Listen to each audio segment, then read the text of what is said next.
You guys, I can't afford it. I can't afford life. I just can't. It's so hard. It's so expensive. It's so darn expensive to live nowadays. I just can't do it. I don't know how everybody else is doing it. I don't know what kind of money you're making. Where are you guys working? That is normal people. I'm talking about normal people. I'm talking about not influencers, not these crazy high corporate jobs, normal jobs. What are you guys doing? Because apparently I'm doing something wrong. I can't afford life with my job. I can't afford it. And I can't leave either. So that's that. All right, Bulls and Bears, my name is JJ. You're watching Bull Boom Bear Bust. Today we're going to hear from more people that are getting dragged under the financial wheel, that are stressed out. We're seeing economic deterioration happen like never before. People just working themselves, seems like working themselves crazy. And we're going to hear from a few different people that you may think are going crazy because of what's going on. And if things don't change really, really soon, we're going to see, I think, a big implosion here in not just the economy, but in the working people in this economy, just trying to get by. More people snapping at the end of their rope, different things like that. Let's go ahead and hear from a few more people. Basically, bottom line, cost of living still rising. Things are getting more expensive. Inflation is slowing, yes, but it's still rising. Cost of living still going up. Let's hear from a few individuals and how they're dealing with this, how they're handling this. And then later on, we're going to give you the big economic picture and the forecast of what I really see coming down the road, what I think's about to happen.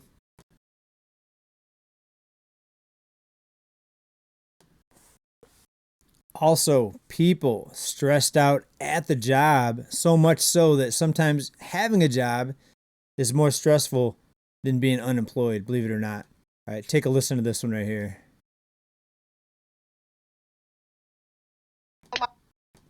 About corporate stressed out, being on the verge of homelessness and starvation than I was working for corporate America. Like, I was more stressed out working and being able to afford my life than I am being on the verge of losing everything. That tells you a lot about corporate America. Think about that. More stressed out, being on the verge of homelessness, probably unemployed, than she was. More stressed out now than she was when she was working because of the stress of the job. Companies are trying to get more out of you. They're trying to drag more work out of fewer people because people quitting, they're laying off people, so then they pass along the workload to the rest of the workers. We've talked about that here many times. Take a listen to the rest of her point here. Corporate America stressed me out, basically. I mean, like, I appreciated working and I appreciated everything that I was able to afford. And do I wish I was still working? Yes, I do. But the amount of stress that comes with these ungrateful ass companies, like, they want you to work harder. They want you to work longer hours. They want more for less. They want to cut the bonuses. They want to cut everything, but they want you to do more. And then when they start losing employees, and then it's like, oh, you got to take on this project. You got to do this because this person left or this person went on leave for mental health because they're stressed the Talked about that so many times, people. hell out. I've been out of work for 9 months, but I feel like for the first time in a long time, probably like 6 years, my nervous system finally feels like it's chilling out. Gosh, I don't want to laugh, but the only reason I'm laughing is because I know exactly how she feels.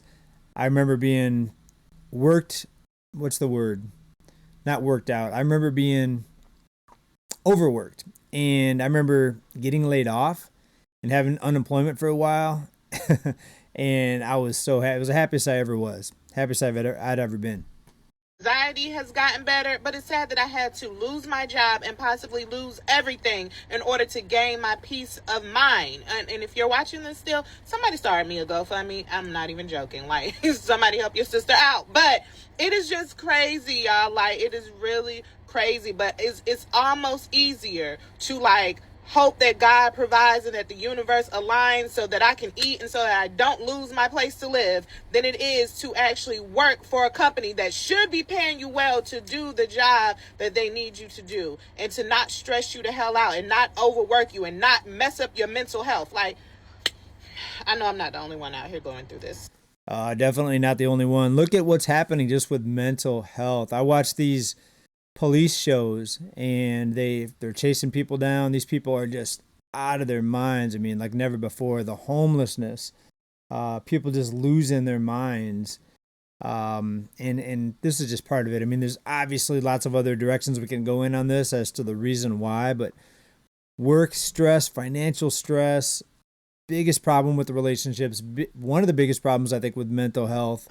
We know it's definitely the biggest problem for relationships. Every survey that we see for people that break up and failed marriages, it's usually financial, right? A lot of times it's addiction issues, or somebody's an alcoholic, somebody's, abusive.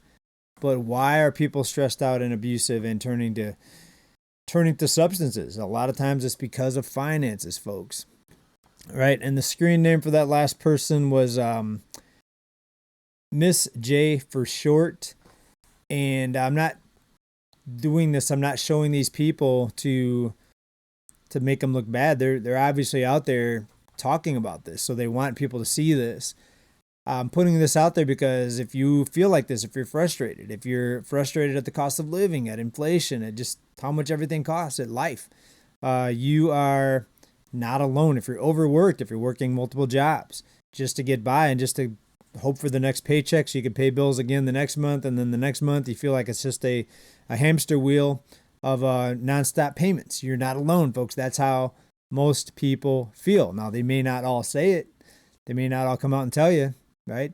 They're probably going to put their best face on in public, but when they're alone behind closed doors and sometimes even out on these videos, people are telling you how they really feel, how stressed out they are, how much more work companies are trying to get out of you here. Let's move on to a couple more examples here. Check this person out right Americans here. are leaving the USA because they can't afford America anymore, making $100,000 a year, yet they feel suffocated financially because the price of things keep going up. They keep printing money and the wages ain't going up, all right? Matter of fact, there's job loss and there's cuts and all kinds of stuff going on. So once people leave that kind of environment and they go somewhere else and they realize life is supposed to be lived, it's supposed to be simple, it's supposed to be much more about enjoying your health and your family and your loved ones and your purpose and all of these things, rather than spending most of your life at work. What kind of a freaking life is it if you don't do what you love? If you do what you love, cool, man, knock yourself out. I do what I love. Most people, 80-something%, don't do what they love. They don't like their job, and if they didn't have to work their job, they wouldn't work their job. So I know if you watch this far, it's speaking to you. Maybe this is the sign you need to start doing some research. Not sure where he got that statistic at. He says 80% of people, they don't love their job. I would say they don't even like their job. Not even love. They don't like it. And like you said, most people, and he's saying 80%, most people wouldn't do that job if they didn't have to. In other words, you're working a job that you don't even like. You're not doing what you love, not even doing what you like. To learn how to begin to devise your escape plan and live a better life. Because you know what? If what you're doing is not working, continuing to do the same thing, they call that insanity. You might want to book that flight. See you soon. Americans are leaving the USA because they can't afford America. I mean, on one hand, it's sad. It's sad. But on the other hand, more people are waking up and smelling the coffee, so to speak, and realizing this is not normal. Things shouldn't be this expensive. This is not normal at all. It shouldn't be this expensive. The powers that be that do the money printing, like the gentleman over there said, rates, everything else, the policymakers are the reasons why things are so expensive. Organically, and in a free market, you would not have things cost as much as they do today. Simple. Bottom line. Now listen to this story of how many hours this person is working. Take a listen. Americans across the country having a second job, a side hustle, was often tied to greater financial freedom, more wealth, more success. But the problem for more and more people is that that side hustle is turning into a side necessity. News Nation's Anna Koyman met with one family. Side hustles used to be extra income, extra money to go on vacation, to spend on leisure activities, right, fun stuff. Now it's just to pay the bills. Who's going through this firsthand. Anna, you spent the day with them. You went from gig to gig. What'd you see? What'd you learn? Good morning, Marky. Good morning to everybody at home. So in this economy, many Americans, they used to see a side hustle as just a place to get some extra pocket money, some spare cash. Problem is, now it's becoming a make or break necessity What for did I some. just say? So I want to introduce you And to I haven't Matthew watched this clip yet. Kalish. He not only has a side hustle, but a second full-blown second job. Working He says two he's been doing it for full-time a couple jobs. years now, and he is so ready to break this vicious cycle. Like many Americans, Matthew Kalish is running on fumes. After finishing his overnight graveyard shift at a New Jersey hotel, he then heads back to work as a United States postal worker, That's crazy, working all night and then going to work delivering mail in the daytime. delivering mail for up to 8 more hours. Matthew is part of a growing group of Americans, the side hustlers, working at least 2 jobs. Man, I'm tired just thinking about it, Matthew. What's the hardest part coming to this job after you've been up all night doing your other job? It's definitely a struggle staying up all night, which is a struggle in itself, and then knowing that you're coming and doing a whole other shift at another job. More than a third of side hustlers need the extra income just to pay for living expenses like rent and groceries. It's hard, with the cost of gas and groceries, and we're sometimes at the end of the week where all the big bills are paid, but we're waiting till. And they only have one child, it looks like. Maybe they didn't want the other one in the picture, or the other one's gone, but it looks like they have one child, and he's still working this hard just to pay necessities. Friday to go grocery shopping or things like that, because there's only so much money to go around, even with both jobs. Just the expenses they just keep going up. Go. 1 in 3 side hustlers thinks they will need the extra work forever to make ends meet. For Matthew, that's 2 jobs, 1680.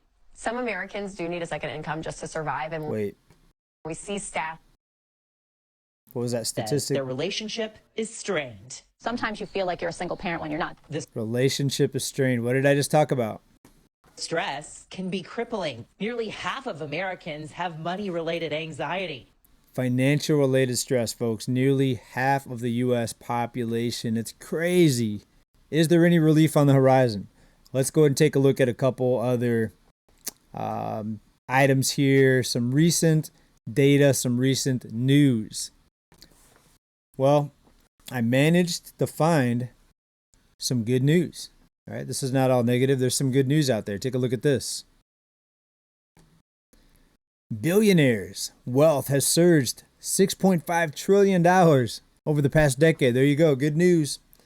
Are we happy that the billionaires are getting richer? Right? So if you're a billionaire, maybe that's good news. If you're not a billionaire, maybe it's not good news to you. But real terms gains of $33.9 trillion for the world's richest 1%, enough to end annual global poverty 22 times over. 22 times over. In other words, if these people were to give up a 1/22nd of their wealth, they could end world poverty. If the top 1% gave up just 1/22nd of their wealth, it's a weird fraction, 1/22nd, because see, they have enough to end poverty. What's being reported here out of the garden? These people have enough wealth to end poverty 22 times over. That means they need to just give up a fraction of their wealth to end world poverty. Think about that. How crazy is that? And that's out of the Guardian, right? I don't know where they got the statistic from. Let's see. They tell us here the wealth of the world's 3,000 billionaires has surged 6.5 trillion in real terms over the past decade. In total, the richest 1% of the population has gained 33.9 trillion in real terms, which the charity said was, quote, enough to end annual global poverty 22 times over. The figures come as various governments face growing calls to introduce a wealth tax on the international elite, aka the billionaires, folks. In other news, what do we see? In the first quarter, the economy shrank as people are so loaded up on debt, struggling with the cost of living. They're pulling back on certain types of spending. You may not see a big difference yet. It's only a 0.5% drop in growth. but people are being more picky and choosy about what they're spending their money on. Will there still be people at the amusement park, at the mall, at the sports games, at the clubs, at the bars? Absolutely. But there is a drop-off beginning to happen here.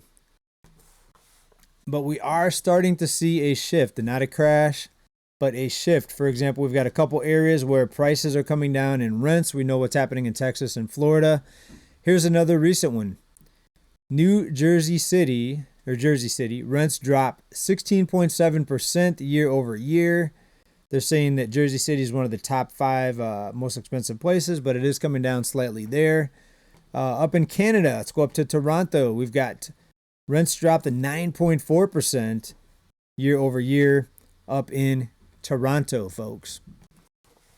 Also, a reminder, the housing market is beginning to shift, and not a crash, but definitely shifting, as we have 500,000 more sellers than we do buyers. That's the first time that's happened in a very long time, a couple decades, since it's been that far divided. Also, take a look here. Credit scores are starting to be impacted by these buy now, pay later loans. And that's going to make it even harder for people to qualify, with their credit scores getting dinged up even more. And add that on top of all the people with student loans now getting their credit scores dinged very, very harshly. In some cases, 100 and 150 points drop off of their credit score. So where are the home buyers going to come from? And we're already seeing this huge divide between sellers and buyers, like a 500,000, again, more people selling their home versus buying.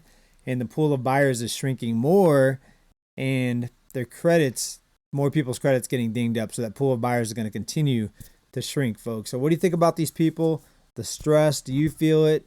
Are you there with some of these people? Do you feel like companies are just trying to get more and more work out of you, that it's a never-ending battle just to pay bills?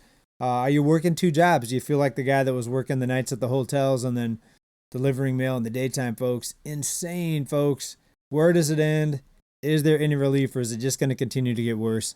You know my thoughts. I've said it here many times, what I think is going to happen. It's going to get a lot worse before it gets better. We need some big crisis, some big collapse or implosion before any significant change or realistic change is going to be ever implemented, in my opinion.